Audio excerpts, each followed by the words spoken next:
तो कोटक महिंद्रा बैंक एक बड़ी न्यूज़ आ रही है। सेबी बास Kotak AMC from FMP launch for 6 month fine ₹50 lakh. यहाँ एफएमपी का मतलब दोस्तों फिक्स्ड मैच्योरिटी प्लान है। इस फिक्स्ड मैच्योरिटी प्लान में कुछ अनियमितताएं पाई गई है, सेबी को ऐसा मिला है। इस वजह से कोटक महिंद्रा बैंक पे 50 लाख रुपीज़ का यहाँ पे फाइन लगता हुआ नज़र आ रहा है। और उसके अलावा इसको 6 मंथ के लिए फिक्स्ड मैच्योरिटी प्लान्स को आप लॉन्च नहीं कर सकते कोटक महिंद्रा बैंक में। इस तरह की न्यूज़ है। तो दोस्तों अब हमें ये समझना है इस वीडियो में आज की वास्तव में ये न्यूज़ क्या बनाई गई है या रियलिटी है, या फिर इसमें कोटक महिंद्रा बैंक में अब हमें इन्वेस्टमेंट करना है या नहीं करना है, या क्या इसकी वैल्यूएशन चल रही है एक्चुअल में। तो दोस्तों स्वागत है आपका आपके चैनल फाइनेंशियल इंडिपेंडेंस पे। अब इस न्यूज़ को हम दोस्तों आज बहुत अच्छे से समझ रहे हैं। तो दोस्तों ये न्यूज़, पहला पॉइंट मेरा यहाँ पे है कि न्यूज़ आती है 27 अगस्त को, जबकि स्टॉक में वीकनेस पिछले 3-4 महीने से देखी जा रही है।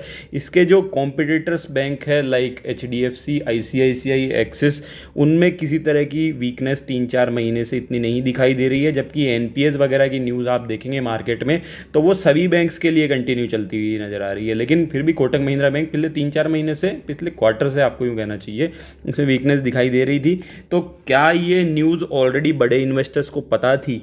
और अगर इसको 27 अगस्त को भी इस न्यूज़ को लॉन्च किया गया है तो वो कौन सा डे था कि इसको इस डे पे ही ये न्यूज़ लाना है? दोस्तों एक पॉइंट मैं आपको बताता हूँ। यहाँ पे 27 अगस्त को दोस्तों फ्राइडे था, और फ्राइडे आपको पता होगा कि थर्सडे, मंथ के लास्ट थर्सडे को एक्सपायरी हो जाती है कॉन्ट्रैक्ट्स की।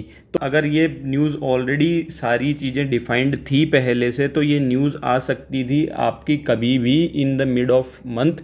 बट यहाँ ये न्यूज़ नज़र आई है आते हुए एक्सपायरी के जस्ट एक दिन बाद में दोस्तों। तो एक्सपायरी के एक दिन बाद में न्यूज़ आ रही है, और यहाँ पे स्टॉक को देखें तो वो वीकनेस पहले से दिखा रहा है। तो ये समझ में आता है कि यहाँ पे ऑलरेडी बड़े प्लेयर्स को पता था और इस न्यूज़ को प्लॉट किया गया। इस न्यूज़ के कंसर्न के बारे में भी हम समझ लेते हैं। पहले हम चार्ट देखते हैं, फिर समझते हैं कि क्या मैं जो रियली में कह रहा हूँ वो ठीक है या नहीं। तो 4 बड़े private sector bank HDFC, ICICI, axis और कोटक, इन चारों को हम कंपेयर कर लेते हैं। इनका चार्ट आप देखेंगे तो HDFC bank 200 day moving average से खासा ऊपर नज़र आ रहा है इस समय पे। एनपीए के कंसर्न चारों बैंकों में है, जबकि इसके अलावा आप आईसीआईसीआई बैंक को देखेंगे वो भी 200 days moving average, exponential moving average से खासा ऊपर है। इसके अलावा आप एक्सिस बैंक देखिए तो एक्सिस बैंक भी यहाँ ऊपर की ट्रेजेक्ट्री पे ही नज़र आ रहा है। तो दोस्तों आपको कुछ समझ आ रहा है यहाँ पे? अब आप कोटक बैंक का चार्ट देखिए तो कोटक बैंक अगर आप देखेंगे तो अप्रैल से ही वीकनेस दिखा रहा है। ये 200 डेज एक्सपोनेंशियल मूविंग एवरेज के आसपास ट्रेल करता हुआ नज़र आ रहा है दोस्तों। और अभी इसकी क्लोजिंग भी 200 डेज एक्सपोनेंशियल मूविंग एवरेज के नीचे थी लास्ट ट्रेडिंग डेट 27 अगस्त को, जो कि फ्राइडे था दोस्तों यहाँ पे। तो इससे नज़र ये आ रहा है कि ऑलरेडी इसमें मैनिपुलेशन चल रहा था, और मैनिपुलेशन का लेवल ये है कि इसको मंथली एक्सपायरी के बाद में न्यूज़ को प्लॉट किया जाता है, ताकि अगर बड़े प्लेयर्स ने किसी तरह की यहाँ पे एंट्री भी ले रखी थी तो स्टॉक का प्राइस ज़्यादा ना टूट जाए। अगर वो ज़्यादा टूट गया तो यहाँ पे उनको लॉस भी होता हुआ नज़र आ सकता है। तो दोस्तों अब हमें ये समझना है कि क्या ये न्यूज़ जो रियली में है ये इतना बड़ा कॉज ऑफ कंसर्न है क्या?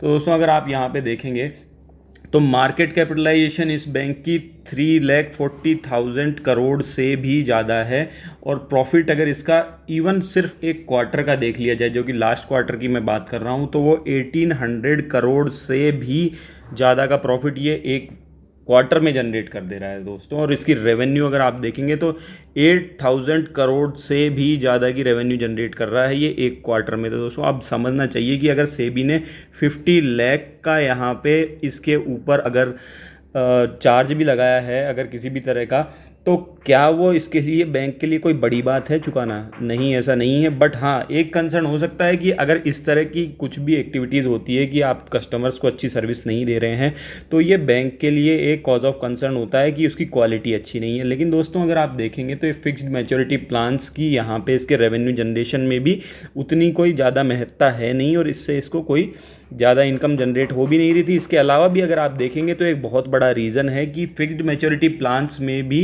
अगर इसने उनको रिडीम ना करके और थोड़ा सा आगे बढ़ाया, तो उसका रीज़न ये है कि ये एसएल ग्रुप में की कंपनीज़ में इन्वेस्टेड थे, उनके बॉन्ड्स में, और उनकी मैच्योरिटी ना होने के कारण, क्योंकि आपको पता होगा एसएल ग्रुप जी लिमिटेड से कनेक्टेड है, जी लिमिटेड के आप प्रोमोटर होल्डिंग्स और इन सबको जाके देख सकते हैं उसके वैल्यूएशन में। तो ये सभी क्योंकि सुभाष चंद्रा जी की बहुत ज़्यादा अभी इश्यूज़ जनरेट हुए थे, फाइनेंशियल इश्यूज़, और उसके कारण जी लिमिटेड में यहाँ फाइनेंशियल वीकनेस देखी गई थी। तो ये बॉन्ड्स जो थे इनकी यहाँ पर रिडीम्शन नहीं हो पाया, इसके कारण कुछ समय के लिए फिक्स्ड मैच्योरिटी प्लान्स को होल्ड पे रखा या फिर उसको थोड़ा सा टाइम लिमिट आगे बढ़ा दी गई थी। तो दोस्तों अगर ऐसा बात है तो कंसर्न इस तरह के, अगर आप बड़े बिजनेस करेंगे फाइनेंस रिलेटेड, तो कंपनीज़ को लेंडिंग करने में भविष्य में भी आ सकते हैं। अब हमें समझना है कि हमें प्रेजेंटली क्या करना चाहिए। तो प्रेजेंटली दोस्तों मैं ये कहूँगा कि कई बार क्या होता है, मार्केट में न्यूज़ प्लॉट की हुई होती है, कई बार न्यूज़ रियल होती है। आपको न्यूज़ को दोनों ही पहलुओं से समझना है। अब अगर ये दोस्तों न्यूज़ रियल है तो आपको यहाँ सोचना है कि क्या इस न्यूज़ का इस बैंक की इनकम पे फ्यूचर में कुछ इशू आ जाएगा, या इसकी इनकम इसकी वजह से कम हो जाएगी। जिस तरीके से आप देखेंगे पिछले कुछ टाइम पे कुछ ऐसी न्यूज़ेस आईसीआईसीआई बैंक में चंद्रा कोच्चर वगैरह के रिगार्डिंग भी थी, तो क्या वो स्टॉक वहाँ से राइज नहीं हुआ? उसके सीईओ को हटने के बाद स्टॉक ने बहुत अच्छा अप ट्रेंड लिया था। और इस तरह का क्या कोई बहुत बड़ा इशू है, लाइक कोई विसल ब्लोअर की कोई इशू आ गया कि कोई मैनेजमेंट में कोई कंसर्न है, ऐसा भी मुझे नहीं नज़र आता है। तो आपको उस तह तक जाना है कि रियलिटी में ये बैंक में कुछ वैसा फंडामेंटली इशू आ गया है क्या। अगर आपको लगता है कि हाँ फंडामेंटली इशू है, इसकी ग्रोथ कंसर्न पे, इसके इनकम लेवल पे भविष्य में दिक्कत आने वाली है, तो इस स्टॉक में इन्वेस्ट मत कीजिए। नहीं तो दोस्तों अगर इस फॉल की वजह से कुछ भी अपॉर्चुनिटी मिलती है तो यहाँ पे हर फॉल में आपको स्टॉक को उठाना चाहिए, एक्यूमुलेट करना चाहिए। इस स्टॉक पे कोटक महिंद्रा बैंक पे मैं ऑलरेडी वीडियोस बना चुका हूँ, लिंक डिस्क्रिप्शन बॉक्स में दे दूंगा। इसकी वैल्यूएशन, इसकी सब्सिडरीज के बारे में आप उसमें जाके बहुत अच्छे से समझ सकते हैं दोस्तों।